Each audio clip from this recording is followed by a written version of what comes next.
Hey guys, it's Heather from Here She Grows, and I thought it would be fun to take you through a walking tour of my patio garden. So if you remember this spot last year, it was ugly. I had on each side of my grill here, I had junipers that were supposed to be sky pencil junipers. They definitely were not. They were massive, they were gross looking. A few years back they developed cedar apple rust, so this orange goo formed on them and was dripping from them, and ever since then they just declined more and more and more. I really hated this space. It blocked off the pergola, and it's so pretty on that. My husband built all of this, and those junipers just really detracted from the whole look of the space, and it was really unkept looking, and I knew I could do better. And so as I was planning this spot, I had a couple things in mind that as I was choosing the plants had to meet certain criteria. For one, they had to be full sun loving. This is southern exposure all day long. So I'm filming this in the morning before the sun is full on this, so that you can get the colors on the flowers are fully saturated. So I'm trying to get this done before the sun is on it. But so they had to be heat tolerant, full sun, southern exposure. Water-wise, so I don't provide any supplemental watering beyond getting them established. Now, there are a few things in this bed that I did have to provide a little bit of hand watering to as we were going through a drought a few weeks ago. I have a few dahlias in here, but even the dahlias get a bad rap for being high maintenance. I don't find them to be that bad, and honestly, for the amount of late summer and fall interest they bring to the garden, I don't mind giving them a little bit of water just to carry them through. And those were the only things in this border that I did give a little supplemental watering to. So they also have to be very colorful. I like a lot of color. They have to bring in the pollinators. I want pollinators like crazy, and I have them. I've got hummingbirds and butterflies, I've got bees, I've got all kinds of things, a lot of activity back here. And I don't want to have to deadhead. I don't deadhead anything in this border. It just keeps flowering and everything looks good, and I'm doing very little to keep it looking good, which is I think the whole point of a garden, because if you're working so hard to keep it looking nice, it takes away from the fun of it. I feel like I want to enjoy looking at it and not feel like I'm having to work extra hard. I mean, gardening is hard enough as it is. I don't want to have to work so hard to keep it looking good. And for me, I like the wildness of it. I like that it's just constantly in color and I don't have to do much. So let's walk through it and I'll show you each plant as we wrap around the south side of my patio. I love sunflowers, and this year this is the highlight of my patio garden, and I think this is something I will always have in my patio garden because she is gorgeous. This is a Sunbelievable Golden Girl Helianthus sunflower. It's from Monrovia. I bought 3 little plants and it's incredible. I spaced them around this little area that juts out from the patio, and they were just 3 little plants about that big, and they get like 3 by 3, so 3 feet tall, 3 feet wide, and they just keep flowering. I have not had a deadhead.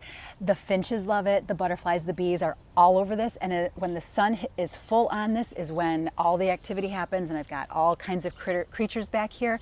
This is doing exactly what I wanted it to do. So this is a Sunbelievable Golden Girl Helianthus.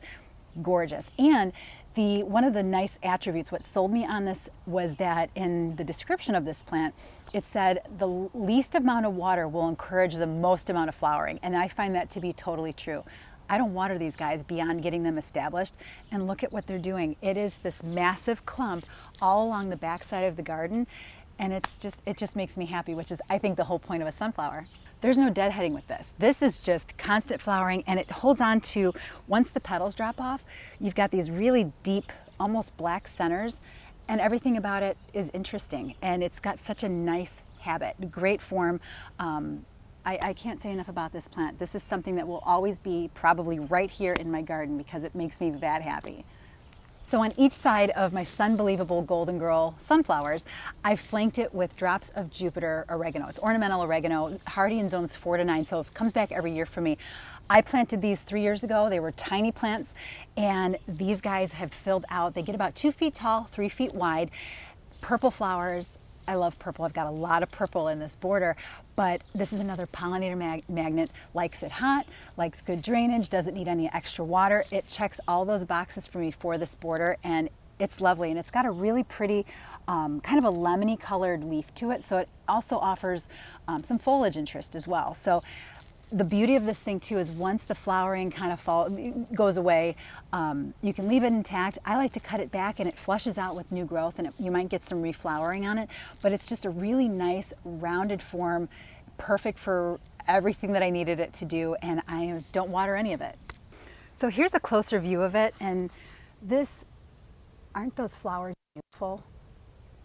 It's just so pretty. And then I've got another drops of Jupiter oregano on this side, and it's loving life right here.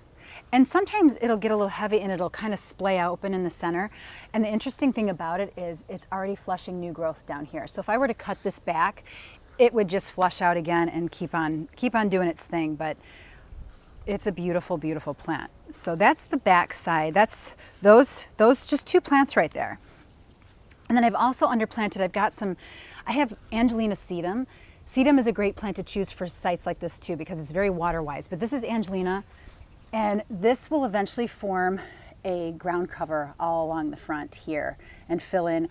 I had some truffula pink gomphrena, and you can see that here. The rabbits really did a number on it, and yeah, it would have been really beautiful. So let me start now that I've shown you those sunflowers, because those are my all-time favorite, I think, but let me start you at the entrance to the patio. So this is all southwest facing, and as you can see, I've got some creeping Jenny or Lizomachia, and she can take sun, shade, dry, wet, whatever, but she is a beast, and she's taking over this low-growing sedum that I have in here. It's a tricolor sedum. I'm gonna have to edit some of her out. But this little bed here, there's a pink centennial magnolia on the corner here, but this bed consists of bellum canda or blackberry lily, and I like things that provide a lot of interest throughout the year, and bellum canda or blackberry lily is one of those things. This is related to the iris. It looks like iris. It's hardy in zones 4 to 10. It takes my soil. It doesn't mind the clay, alkaline. Gets to be about 1 foot wide and about 18 inches to 2 feet tall, I'd say. But the flowers are just starting to come on, and the pollinators love it. And when this opens, it's got these little, you can kind of see the little freckles in here. That's why it's called freckle face. But once the flowers develop and they're past their prime, they develop blackberries. It looks like blackberries on the end of it, and those blackberries stay on through the winter. So it's interesting that way. It's just got a very nice structure to it at the front of the border. And then I've got a back in black sedum. I really love plants with really awesome foliage, and back in black sedum is one of those plants. That's also very hardy here. I'm trying to think of the hardiness zone. I'll have to look that one up. But another pollinator magnet.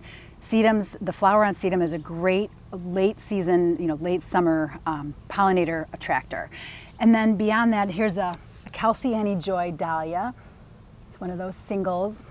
I've got a fuchsia in here, another pollinator magnet.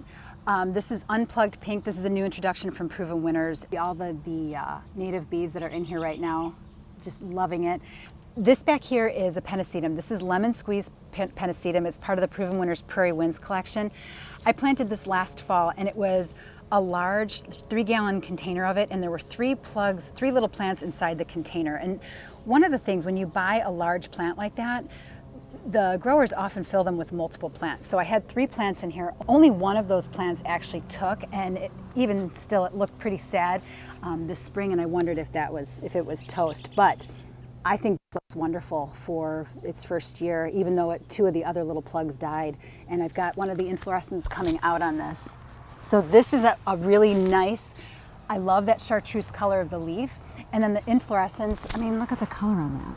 So lemon squeeze pennisetum gets to be about 2.5 to 3 feet tall and about 2 to 2.5 feet wide, and it's hardy in zones 5 to 9. And then moving along, well, the side here, I've got 2 beauties. This is coral craze coneflower, echinacea, and behind it I've got Stand By Me clematis. This is a bush forming clematis, and look at all of that together. Isn't that going to be beautiful? I mean, this is all relatively new. It's only been a year since these things got planted. So the coral craze echinacea is hardy in zones 4 to 9. I don't deadhead this at all. I probably should, like this. Once you see flowers going over, it's time to cut them out, and that'll encourage. Like this could be cut out too. I do need to get in here. But as you deadhead these things, this will just keep putting out more flowers. Really a beautiful plant.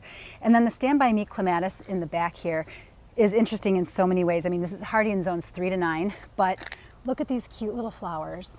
They look like little skirts. And then the seed heads are amazing. And so this is bush forming, and it does need some sort of a support. It's unlike climbers. I mean, it does get leggy, so I do have a trellis in here I've had for years, and that really gives it the support that it needs. But that gets to be about, I would say, maybe 2.5 to 3 feet tall and about 2 to 3 feet wide. But a bush forming clematis, and the pollinators love this. So really, look at that, isn't that pretty? And the back and black sedum right in here is hardy in zones 3 to 9, but look at how that pairs with the lemon squeeze pennisedum back here. I mean, I just love the contrast of colors and the different shapes here. We've got the spear form of the bellum canda, and then the softness of the pennisedum, and that color, the beautiful foliage on the back and black sedum. All of it. And then I'll have the seed heads in the fall. The finches will love it on the echinacea. And then moving down, so there's this little swoop along the back here, the centennial blush magnolia, and then you'll see some Nicotiana alata, or flowering tobacco here. That just reseeds itself. I think I planted that only one time. You can see a little tiny bee flying on that. I planted it once and it just dropped seed everywhere, and I like to leave it because the evening pollinators, like the moths, absolutely love this plant, and it's super fragrant, and it's just beautiful, and it looks very delicate, and it's not. It's just a really easy thing to grow. And then in front of that, I've got a Pugster Blue butterfly bush. Now, I have some issues. I've had plenty of issues with butterfly bush, and it's going to flower soon, but this is a very low-growing one. Pugster series is bred to withstand cold climates, so I'm hoping that's the case. This is the first year I planted these this spring, so we'll see what happens. They mentioned the really thick stalks in here. I mean, look at the thickness on the branches. That's supposed to help it carry it through the cold climate. So hopefully that's the case. I've got really nice drainage here for the winter time, and I think that's really the kiss of death for butterfly bush. If they stay wet through the winter, that's a big problem. So we'll see how this pans out, but I really can't wait to see. I mean, look at all the little flowers. And it's supposed to have, the really cool thing about this plant is the stature is smaller, but it has the flowers the size of the full-size plant. So we'll see, but imagine that. It's going to be the blue flower coming out, and then all of those colors back there. Oh, I can't wait to see it. And then rolling around the corner here, I've got Matrona sedum. That is my most favorite sedum. And look at the red stems on this guy.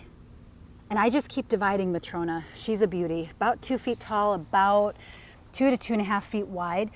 I don't give this one the Chelsea chop. I do Chelsea chop my other ones. Chelsea chop means you're coming into your sedums in May, usually May in my zone 5B, and cutting it down by half to prevent it from flopping, because a lot of sedums will flop because they just get too heavy.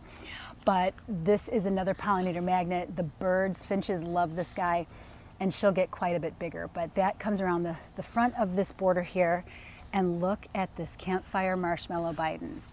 This was a sample sent to me from Proven Winners. This is new for 2024, and I can't get enough of this guy. I think they sent me 2 plants, and I'm gonna have to have a lot more back here because the pollinators love it. I love these little white flowers. This is annual, so this will die back. It's just a happy plant, about a foot tall, and about, I'd say maybe 1.5 feet, a little more wide. And then just behind it is meteor shower verbena.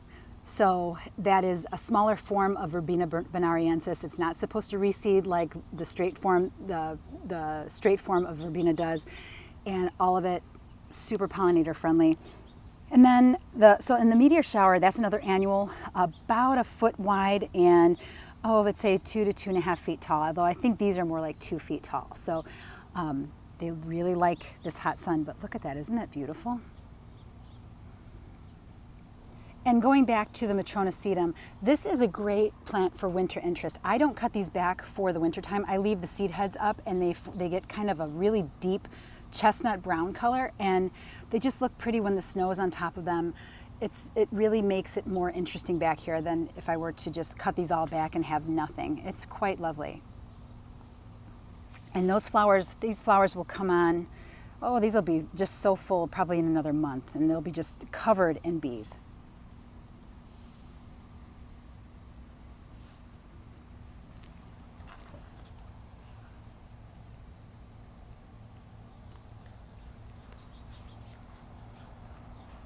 I love the combination of purple and red, and I was just experimenting with it in this border this year, and I love how this looks with the meteor shower verbena, the denim and lace perovskia or Russian sage, and this is tamburo cactus form dahlia. So this is a more compact version of the Nuit d'été. So Nuit d'été got quite large in my garden a few years ago, a lot of flopping, and that's another thing. I don't like planting huge dahlias that need a lot of staking, although I find that staking even on a 3-foot tall dahlia does help. So I've got some stakes back here to keep it along because it gets really windy back here. So, but look at that. Isn't that a beautiful dahlia? So that's called tamburo. And then I've paired it with the meteor shower verbena, the Bidens, that's the campfire marshmallow, and then the perovskia. This is the denim and lace perovskia, about 2 to 2.5 feet tall and 3 feet wide, hardy in zones 4 to 9. But just a really nice combination. And then in the back is a French vanilla hibiscus. It's a perennial hibiscus, and you wouldn't think that perennial hibiscus would do well in a very sunny, dry garden, and it does surprisingly well back here. I've got 2 of them. They'll be flowering probably, I'd say, maybe in 2 to 3 more weeks. So you can see all the buds coming on here. French vanilla hibiscus has this kind of a buttercreamy, a soft yellow flower, about an 8-inch wide flower. It's massive with a red center, and it's a more compact form, about 3.5 to 4 feet tall and wide. And surprisingly, it does really well in these dry conditions. I've had this back here for a few years now. It probably doesn't get as big as it could if I gave it a lot of water, but I like keeping it a little smaller. And it also means that sometimes the flowers don't get quite as large as they might if they had proper conditions. But I like the bigger flower back here. I like having all kinds of different textures and flower colors and sizes. So that just kind of fits the bill for me. And then look at this dahlia, you guys. And I'll have to check the name, but look at the color on that. And it's mingling with the drops of Jupiter ornamental oregano. I need to figure out what is the name of this guy. I know. Here, let's see. Who are you? And then just beyond this little border here, just beyond that is a double-coated butter pecan echinacea from Proven Winners. This is a brand new, this is new in garden centers right now in hardy in zones 4 to 8. About, I'd say maybe not quite 2 feet tall, about 18 inches wide. And then next to it is a plant that you really can't see right now. Let me get in here. I'm gonna have to go around the backside and show you this guy right here. Okay, this is my tricolor dahlia from Dutch Grown. Dutch Grown sent me several different varieties of dahlias this year to trial, and I am, wow. And I have not given these guys much extra water at all, and it's still doing that. It's covered, just covered in buds. Boy, that color is gorgeous. Okay, so let's carry on. Now, I have a plant here. Look at that cute little guy. That is a Supertunia from Proven Winners. This was sent to me as a sample, and I wasn't expecting to like this. I typically don't care for bicolor flowers, and this is a Picotee edge. Look at that, isn't that cute? But I really like this plant. This is darling. It's so sweet looking. About a foot tall, I'd say maybe 6 inches to a foot tall, and about 18 inches to 2 feet wide. It's an annual, but I love it as an edger. And next to this Angelina sedum, this is a perennial in my garden. I just keep dividing the Angelina sedum. But I love that plant. It is super cute. This guy will be out next year. This is a new introduction from Proven Winners. So look for that next year if you are digging that bicolor flower. But so cute. So I'm coming from my patio to show you the back side of this border, but this is the straight Verbena bonariensis, and this guy will reseed everywhere, but I like it. This just kind of finds its way around. I leave it in place wherever I want it and just pull it out where I don't want it, but it's a really nice kind of, it's one of those what they call see-through plants, and I just let it come up wherever it wants to and yank what I don't want in there. But what I'm really excited about in this garden is a grass. I want to show you something that's tucked in here and looks really insignificant right now. This is a little blue stem. It's called Shining Star. It's variegated. And look at Look at that. So the Audubon calls this a living bird feeder because of all the attributes. It's a native. It gets to be about 2 feet tall, maybe not quite, and about 30 inches tall when you factor in the height of the inflorescence. So this, it's gorgeous. So this, I'll have to edit out some of this drops of Jupiter to make room for this guy, but I've got one on each side of the patio. It develops these really pretty inflorescences that turn kind of a mauvey pink in the fall, and it attracts all kinds of birds. It's hardy in zones 4 to 10, and it loves clay soil, and it's a native, so it's bonus in every single way. And then I'll have to edit out some of the drops of Jupiter just to make room for this guy because he's getting a little pinched here, but he should fill in really nice. And then next to him, look at this. This is my flamingo celosia. Isn't that gorgeous? So I grew this from seed. I have never grown celosia before. And this celosia, it's an annual.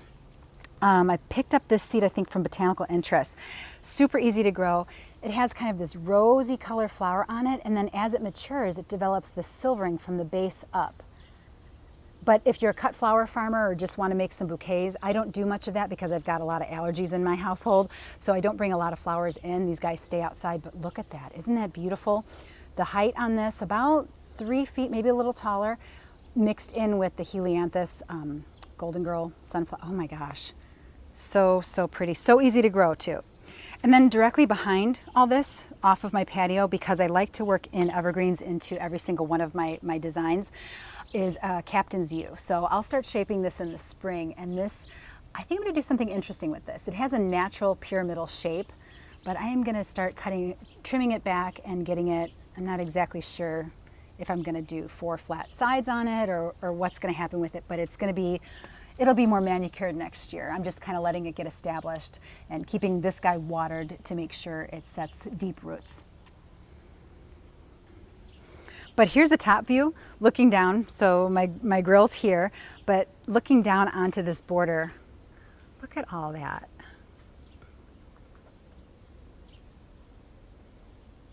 Oh, that golden girl helianthus is just, it's wonderful. And then if coming around the back of the grill here, there's lots more color I want to show you around the back in here. So we'll move along, we'll get down there now. So continuing around the back side here, I've got the drops of Jupiter and then another Tamburo cactus dahlia, and then more of the flamingo celosia, the Captain's Yew, and I think this dahlia back here is Cornell bronze, and I did stake that. It gets a little taller, so I've got some stakes in place to kind of get ahead of it in case it gets really windy back here again. Another denim and lace Provskia or Russian sage, and then I have another dahlia, and this might be, is this tricolor? It could be, let me see if I can find a tag here, but look at that color. Let's see. Where are you? Oh yeah. Oh yeah. It's a tricolor. I think that's becoming a favorite, you guys. That's from Dutch Grown. Look at that. And then another one of my favorites, just mostly for foliage, I mean it flowers too, is it's a biennial. This is Silver Sage Artemis. I get this from Select Seed, but look at the leaf on that.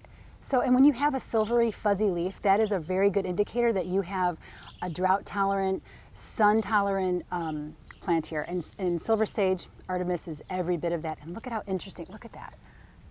So when I bring little kids back here for a tour, they always want to come back and have a look. That is the first thing they do. They gravitate to these fuzzy leaves. They want to touch it. They want to admire it. So if you have small children, get plants that are really textural like that. They love touching it, and just, it's fun to watch how they react to it like that because they're so unique. And then I've got more of the Hoopla orchid, the Supertunia, and more of the Artemis Silver Sage, and then the Matrona sedum, and then another one of the Centennial Blush Magnolias that does need to be staked because the wind really got it. So, and then toward the back, and you know what? I know I've got another little blue stem back here, Shining Star. Can you see it? And I do need to get the oregano in check because it is just swallowing him up. But there's that little Shining Star, little blue stem. Another Captain's Yew,